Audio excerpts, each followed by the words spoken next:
కోసమే వరాలు, అన్ని వర్గాలను ఆకట్టుకునే విధంగా కేసీఆర్ వ్యూహం. తెలంగాణ రాష్ట్ర రాజకీయాలు, సంక్షేమ పథకాలపై సీఎం కేసీఆర్ స్పెషల్ ఫోకస్ పెడుతున్నారా? మరోమారు సీఎం కేసీఆర్ తెలంగాణ రాష్ట్రంలో ముందస్తు ఎన్నికలకు వెళ్ళాలి అనే వ్యూహంతో ఉన్నారా?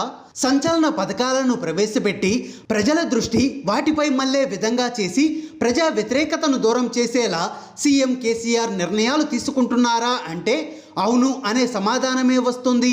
తెలంగాణ సీఎం కేసీఆర్ ఏది చేసినా వ్యూహాత్మకంగా చేస్తారు అనేది జగమెరిగిన సత్యం. అందుకే 2 సార్లు తెలంగాణ రాష్ట్రంలో వరుసగా అధికారంలోకి వచ్చారు. ఇప్పుడు మరోమారు తెలంగాణ రాష్ట్రంలో తిరుగులేని రాజకీయ శక్తిగా ఎదగాలి అని సీఎం కేసీఆర్ శతవిధాలా ప్రయత్నం చేస్తున్నారు. అందుకోసం కేసీఆర్ ప్రతిపక్ష పార్టీల వ్యూహాలను చిత్తు చేసేలా సంచలన నిర్ణయాలు తీసుకుంటున్నారు.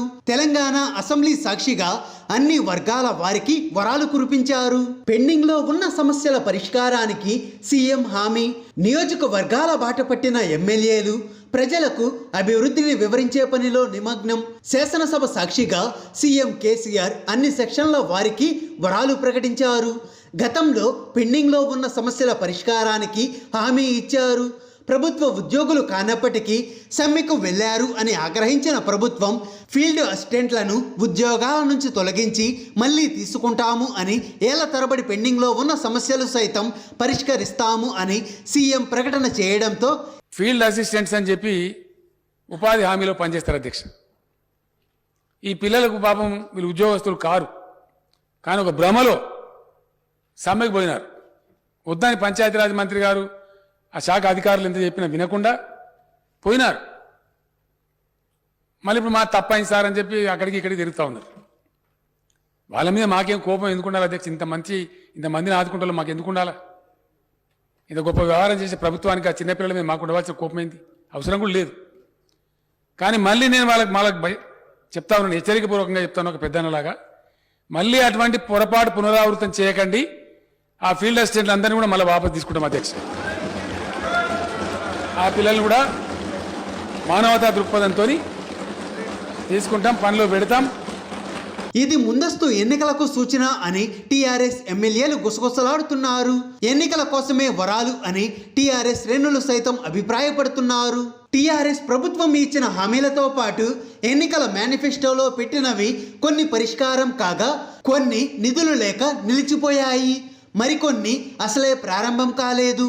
అయితే అసెంబ్లీ చివరి రోజున పార్టీ అధినేత సీఎం కేసీఆర్ అందరికీ వరాల జల్లు కురిపించారు. ప్రభుత్వ ఉద్యోగులతో సమానంగా మెప్మా, సెర్ప్ ఉద్యోగులకు వేతనాలు ఇస్తాము అని ప్రకటన చేశారు. గతంలో నేనే మనవి చేసిన అధ్యక్ష, సెర్పులో పనిచేసే పిల్లలు ఒక 4,000 చిల్లర మంది అందరూ ఉన్నారు. పంచాయతీరాజ్ మంత్రి గారు చెప్తున్నారు వాళ్లకు అది సొసైటీ అధ్యక్ష, వాళ్ళు గవర్నమెంట్ ఎంప్లాయీస్ కారు. అయినప్పటికీ కూడా మన మహిళా సంఘాలను అవేర్నెస్ పెంచడానికి, వాళ్ళ లోపల ఆర్గనైజ్ చేయడానికి, ఆర్గనైజింగ్ కెపాసిటీ పెంచడానికి వాళ్ళు పనిచేస్తూ ఉన్నారు. విశేషమైన కృషి చేస్తూ ఉన్నారు. మంచి రిజల్ట్స్ కూడా వస్తూ ఉన్నాయి. సెర్ప్ ఎంప్లాయీస్ ఎవరైతే 4,000 పైచిలకు మంది ఉన్నారో వాళ్ళకు కూడా ప్రభుత్వ ఉద్యోగస్తులతో సమానమైన వేతనం ఇస్తాం అధ్యక్ష. డెఫినెట్గా ఇస్తాం. మేము గతంలో మాట ఇచ్చున్నాం, వాళ్ళకు కూడా ఇస్తాం అధ్యక్ష. అదే విధంగా ఫీల్డ్ అసిస్టెంట్లను వెనక్కి తీసుకోవడం, మధ్యాహ్న భోజన కార్మికులకు 1000 నుంచి 3,000 రూపాయల వేతనం పెంపు. మధ్యాహ్న భోజనంలో పనిచేసేటువంటి కార్మికులకు కొంత వేతనం పెంచాలని వారు కోరినారు. గౌరవ విద్యాశాఖ మంత్రి గారు కూడా గతంలో నాతో చెప్పారు అధ్యక్ష. వీళ్ళు 54,201 మంది వివిధ పాఠశాలలో రాష్ట్ర వ్యాప్తంగా పనిచేస్తూ ఉన్నారు. ప్రస్తుతం వారికి 1000 రూపాయలు ఇస్తా ఉన్నారు అధ్యక్ష.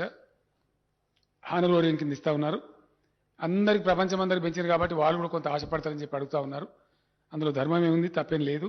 చిన్నవాళ్ళు పాపం వాళ్ళ హానరోరియం గౌరవ విద్యాశాఖ మంత్రి గారి సూచన 1000 రూపీస్ నుంచి 3000 రూపీస్ ఏమని వారు కోరారు. వారు కోరిన దాన్ని ఆమోదిస్తా ఉన్నాం అధ్యక్ష. తప్పకుండా వారి 3000 పర్ మంత్ చొప్పున అందజేయడం జరుగుతుందని తెలియజేస్తా ఉన్నాం అధ్యక్ష. వీఆర్ఏలను ఇరిగేషన్లో లష్కరులుగా ప్రమోషన్స్, 111 జీవో రద్దు, దేవాలయ భూములు అన్యాక్రాంతం కాకుండా చర్యలు, సాదాబాయి నామాలు. ఎందుకంటే ఒక సడన్గా 132,000 ఎకరాల భూములకు సంబంధించి జీవో లిఫ్ట్ చేస్తే అక్కడ అనార్కీ వచ్చేటువంటి అవకాశం ఉంటుంది అధ్యక్ష. నేను చీఫ్ సెక్రటరీ గారిని ఆల్రెడీ రిక్వెస్ట్ చేశాను, హెచ్ఎండిఏ వాళ్ళని కూడా ఆల్రెడీ రిక్వెస్ట్ చేశాం, మున్సిపల్ డిపార్ట్మెంట్ వాళ్ళు దాన్ని చూస్తా ఉన్నారు. నేను మున్సిపల్ మినిస్టర్ గారు కూడా కోరుతా ఉన్నా, అక్కడ కూడా కఠినంగా గ్రీన్ జోన్స్ కానీ మాస్టర్ ప్లాన్ రోడ్స్ కానీ ఈ యొక్క జిహెచ్ఎంసీ ఏ విధంగా అయితే ఉందో అదే పద్ధతిలో కంటిన్యూ అయ్యే విధంగా చర్యలు తీసుకొని వీలైనంత త్వరలో ఎక్స్పర్ట్ కమిటీ రిపోర్ట్ కూడా రావాల్సి ఉంది అధ్యక్ష. The report is also awaited. As and when we receive that report GO 111 will be lifted అధ్యక్ష. దాన్ని ఎత్తేస్తామని తెలియజేస్తాం అధ్యక్ష. నోటరైజ్డ్ డాక్యుమెంట్ల క్రమబద్ధీకరణ, కళాశాలలు, డిగ్రీ కళాశాలల నిర్మాణం, ధరణి సమస్యల పరిష్కారం, 700కు పైగా ఉక్రెయిన్ విద్యార్థులకు మెడికల్ విద్య.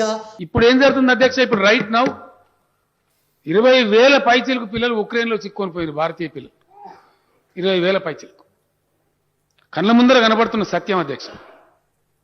ఎందుకు పోయినా పిల్లలందరూ అంటే MBBS చదువుకోవడానికి పోయి సార్, మెడిసిన్ చదువుకోవడానికి.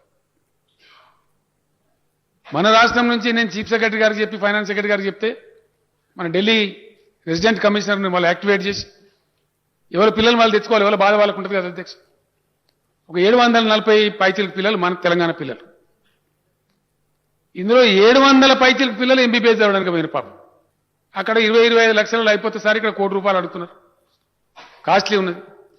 పేద పిల్లలు ఇది భరించలేని వాళ్ళు పాపం అక్కడ చదువుకుంటామని అడిగిపోయినారు. ఎందుకు పోయినా అంటే ఇక్కడ దిక్కు లేదు కాబట్టి పోయినారు, అవకాశం లేదు కాబట్టి పోయినారు. ఏం చేయాలా?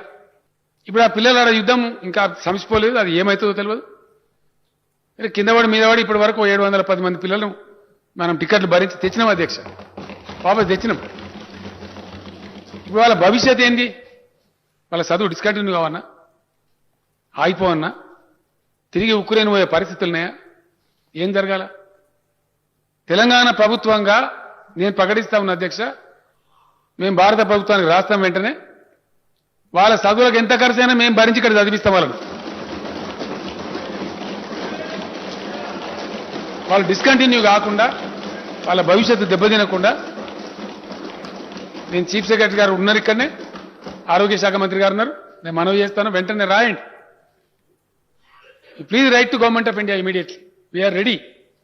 ఉస్మానియా ఆసుపత్రి పునర్నిర్మాణం, అకాల వర్షాలకు పంట నష్టపోయిన పత్తి రైతులకు పరిహారం, ఈ నెల 31వ తేదీ వరకు 40,000 కుటుంబాలకు దళిత బంధు, పోడు భూముల సమస్యలకు పరిష్కారం, మెడికల్ కళాశాలలో నర్సింగ్ కళాశాలకు అనుమతి, హెల్త్ యూనివర్సిటీలో పారామెడికల్ కోర్సులు, మైనారిటీ విద్యార్థులకు పెండింగ్ ఫీజు రియంబర్స్మెంట్ విడుదల తదితర హామీలను ఇచ్చారు. బడ్జెట్లో సైతం డబుల్ బెడ్రూమ్లతో పాటు ఇళ్ల స్థలాలు ఉన్న వారికి 3 లక్షలు ఇస్తాము అని పేర్కొన్నారు. సీఎం కేసీఆర్ హామీలు, వరాలు ప్రకటించడంతో ముందస్తు ఎన్నికలు వచ్చే అవకాశం ఉంది అని ఎమ్మెల్యేలు అంతా నియోజకవర్గాల బాట పట్టారు. అసెంబ్లీలో ప్రభుత్వం ఇచ్చిన హామీలు, చేసిన ప్రకటనలు, నిధుల విడుదల, చేసిన అభివృద్ధిని వివరించే పనిలో పడ్డారు. ఇప్పటికే ఎమ్మెల్యేల పనితీరుపై నివేదిక తెప్పించుకున్న సీఎం కేసీఆర్ ఎన్నికల నోటిఫికేషన్ వచ్చే వరకు వారిపై నిఘా పెట్టనున్నట్లు సమాచారం. దీంతో ఎమ్మెల్యేలు నియోజకవర్గం అంతా కలియ తిరగాలని ప్రణాళికలు రూపొందించుకుంటున్నారు.